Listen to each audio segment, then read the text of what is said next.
Good morning, good afternoon from wherever you are. We are glad you can join us today. My name is Dr. Atambo from the Geriahub podcast, where we age with grace.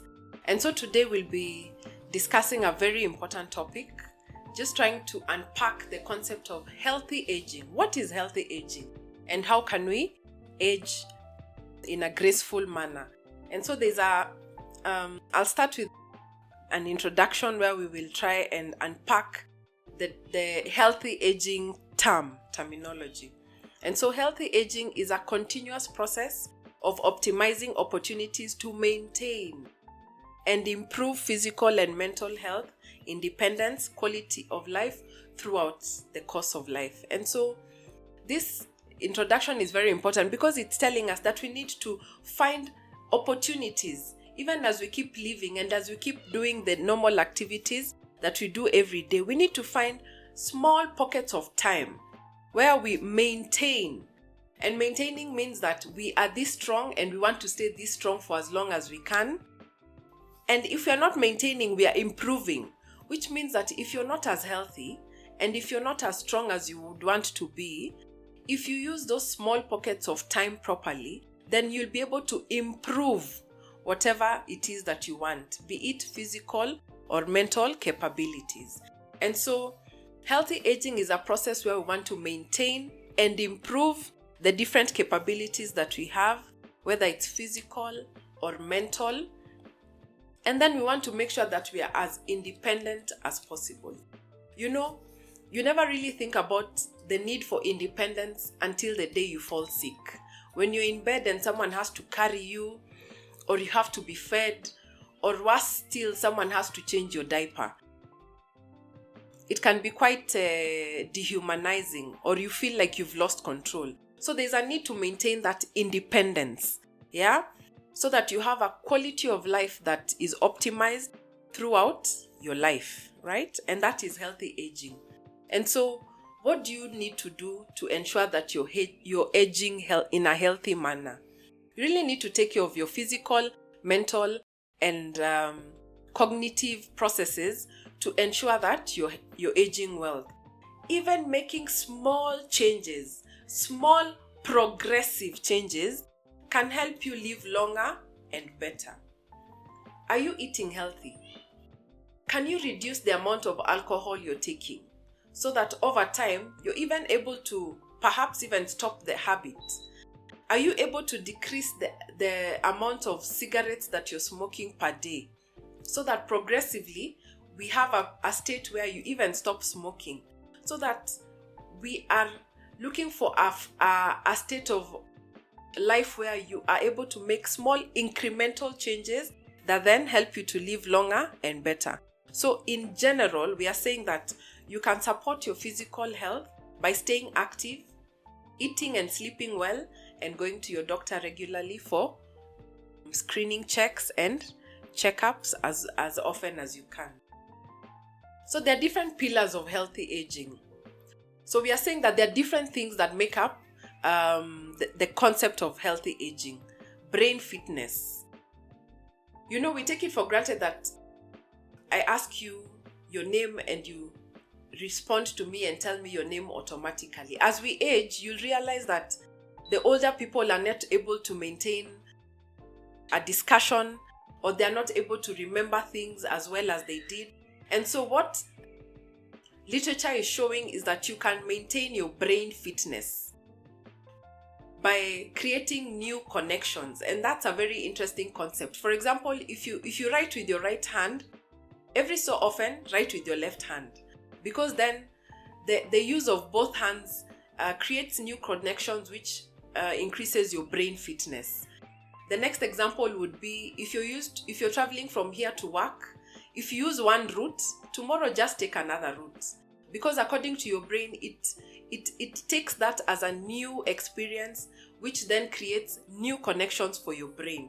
So in whatever we do, let's optimize the opportunity so that we keep doing new things or keep doing normal things in a new way, so that we optimize the brain function and ensure that our brain remains as fit as possible. The next is physical fitness, and that entails working out. Are we working out?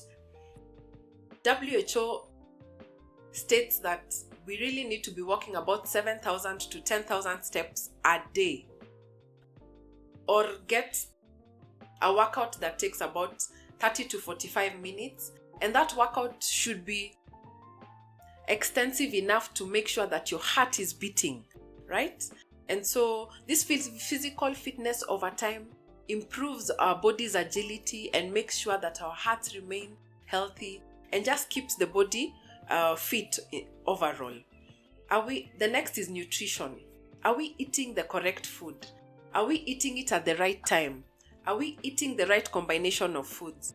All that in a wholesome manner keeps us healthy, makes sure that we are meeting in the body daily demands of the different components of food so that we remain healthy and we are able to age in a healthy manner. The next is the social and spiritual engagements. Are we connecting with the people around us? Are we connecting with our family members? Are we connecting to the higher being, God? And lastly is financial fitness. And this is very important. Money, money, money. Are we keeping our money and taking care of it? Are we ensuring that we are investing it in places where we can have good returns? And so those 5 components are very important, because once we are able to monitor those 5 components, we can age in a healthy manner. And there are 10 tips, 10 simple tips that will help us to age in a healthy manner. And the 10 tips are very simple. Number 1, be active. Number 2, eat well. Number 3, practice prevention. We can prevent a lot of the risks that may come to us. We'll talk about that shortly. Number 4, know your health status. Go for screening at the health facilities. Make sure you're going for your checkups. Sleep well. Sleep is very important for maintaining our overall health. Cultivate relationships that are very important to us and that keep us sane and accountable. Engage your brain. As we said, the more you engage your brain, the more you're more innovative in how you think and how you handle your daily activities. You keep reactivating your brain. Next one is reduction of stress. Stress breaks down your body, and stress can cause disease in your body. And we don't want that, because stress then affects how you can age in a healthy manner. Use your time wisely and embrace aging. So we start with exercise. CDC really recommends 150 minutes of moderate to intense aerobic activity per week, plus some muscle strengthening. This muscle strengthening is very important because we said as you age, you lose your muscle mass.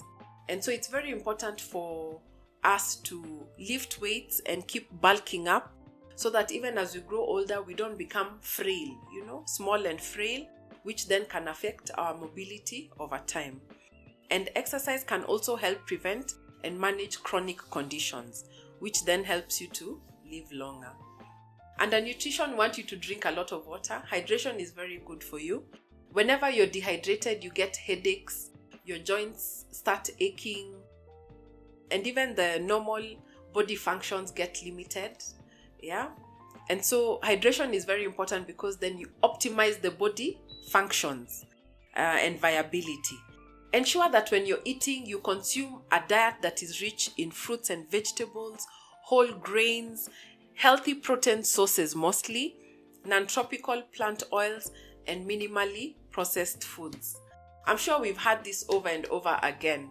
People are always advocating for eating the way our forefathers used to eat.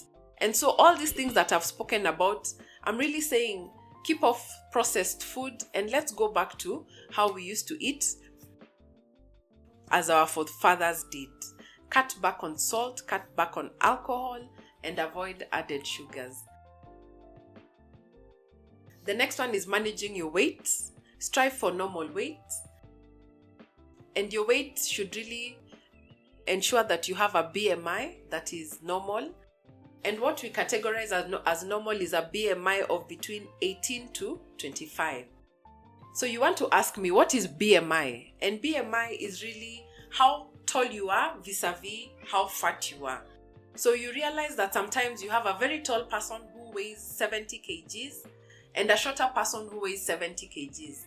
And when you look at these two people, the shorter person will look a bit bulkier than the taller person. And so what we are saying is that this shorter person will need to lose weight because they're carrying too much weight for their height. And that is BMI. So BMI just looks at your height and then ensures that your weight is reasonable for the height that you have. And whenever you have a BMI that is more than 30, that is considered overweight, and beyond 35 is even obese. So it is advisable that we come up with strategies that then ensure that we start losing weight and cutting down so that we have a normal body mass index, right? Sleep. I can't talk about sleep enough. Sleep is very important for us. And actually, it's important to note that if you don't sleep enough, it's very easy for you to lack of sleep is one of the factors that can lead to manic episodes. Yeah. So if you're not sleeping enough, you start getting confused, you get nervous, you're not able to remember things properly because it affects your memory. Sleep is also very important because a lot of the things that we read and interact with, when you're sleeping, they get converted to long-term memory, which is very important for how we reason and solve problems. So it's important. Sleep is so important in learning, in maintaining our normal brain function. So it's important to sleep. And what we are saying is that adequate sleep is 6 to 8 hours every night. A lot of us struggle with that, but it's important to try and get a routine, stick to that routine, avoid screen time when you're going to bed. Don't sleep during the day because then it affects how much sleep you'll get in the evening. Avoid coffee and tea before going to bed. As you know, coffee is a stimulant, and anytime you get coffee, your brain gets jazzed up and you're not able to sleep in good time. And then create the ambience in your room so that it's conducive for sleep. Have curtains that keep off the light so that your room becomes quiet and dark, and then you're able to get adequate sleep. Challenging your brain. It's so important to challenge your brain. And I remember I alluded to that before. Try learning something new. I know a lot of us go to high school, then you go to campus, and then you finish learning, and then you start a career. And after a while, you sort of know everything about your career or your job, and you plateau. And that plateauing is dangerous for your brain because you're not learning anything new and you're not creating new connections in your brain. So it's important to keep learning something new. Learn a new language, learn a new instrument, get a hobby, find something that is new for you so that you stay inquisitive and then your brain stays healthy and young. Yeah? So challenge your brain, engage in mentally challenging activities. Some of these board games that you play in the evening are very important because then you keep, like Sudoku, you keep improving your vocabulary and coming up with words, and that keeps your brain healthy. Okay? The habits: sleep in good time, breathe in and out. Every time you breathe in and out, you increase the amount of oxygen going into the body, and a lot of that oxygen then gets into your brain, and so your brain has optimized activity. If you have mental health challenges, please go to a doctor, talk to somebody, get some coaching, get a medic to perhaps give you medication, get a psychologist who can guide you and mentor you through the different challenges that you're having. Take care of your mental health and get any support that you need so that we optimize that mental health. Drink water, connect with other people. Anytime you're able to connect with other people, you produce the happy hormone, and the happy hormone just keeps your body vibrant and healthy. As we said, keep learning so that your brain stays young. It's so important to stay socially connected, stay in touch with family, friends, and be involved in your community. a lot of us need to find purpose, and that purpose will then connect us with the community. And once you have a purpose, then you're driven to help your friends and the community members around you. So that social connection is very important for you to be able to age in an healthy manner. I find it troubling the way people retire and then they stay in the house and they state that they don't have a way of connecting with the community anymore. I feel that it's important that we age like the white people. The white people, they age and then they travel, they start charities, they give back to the community, and in that way they are able to stay younger, right? And so that is something that probably Africa should pick up, or the millennials and Gen Zs should pick up, so that we become the generation that ages, and after we have retired, we start a business, or we start a charity, or we start, whatever needs to be done at the community level, and is beneficial for everyone. Self-care. Self-care is very important. Take care of yourself. Go to the doctor when you need to go, right? Every year we have the Men's Month and the Women's Month, where we have packages for men and for women to go to the hospital and get checkups. Please take advantage of those opportunities. In terms of self-care, we have opportunities for going to the salon, for getting your hair done. If that's your form of self-care, please make sure that you're doing that. If self-care for you means you take a day off and you go to a spa and you get spoiled, please do that. Whatever your form of self-care. If self-care is journaling or praying or whatever it is, make sure you're taking time for yourself so that you rejuvenate and you come back to be able to pour into other people. Okay? Part of self-care is also being able to ask for help. If you have a problem, ask for help. Spend time alone if you need to. Put yourself first in whatever you need to be done. Ask for what you need when you need it. Set boundaries. African society sometimes have challenges with boundaries, and they can sometimes infringe on those boundaries that we are trying to set. But remember that no is a full statement. Stay at home when you need to. Say no whenever you need to. Forgive yourself, and this is very important. Forgiving yourself is key, so that you reduce some of those things that hold us back and some of those things that cause stress. Okay? And so self-care is very important, even as we promote healthy aging. I want to talk about alcohol. Alcohol is a big thing, and especially in Kenya, where every other 4 shops or every other 3 shops is a liquor store.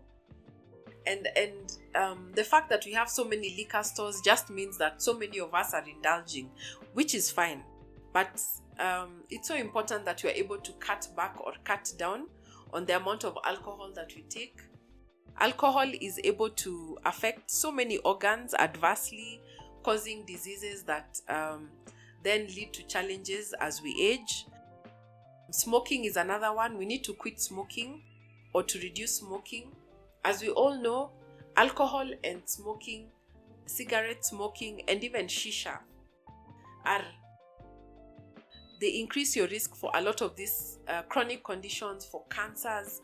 And so it's so important that we're able to cut down on some of these things that we take. Finally, we need to reduce stress. Stress is a very important topic because a lot of us nowadays find joy in saying, I have 2 jobs and I slept for 4 hours at night, and I'm so stressed. I have so many projects that I'm working on. But we need to know that consistent stress over time adversely affects the body. And so it's so important for us to manage stress so that we don't break down the body. And what we need to know is that stress, if you have prolonged stress, it breaks down the body and then you age faster. Yeah?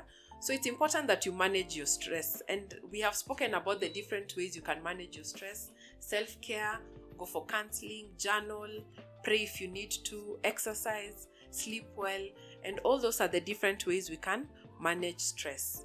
And so as we age, it's important that we do all these things and we ensure that we are very intentional in making sure that all the different components are handled and well balanced, so that we are able to age in a way that ensures that we are dignified by the time we are retiring. Thank you for joining me for this discussion. If you have any question, any comments, or you need any further explanation on any of these things we have spoken about, feel free to reach out to us. And we shall see you in our next topic. Thank you very much.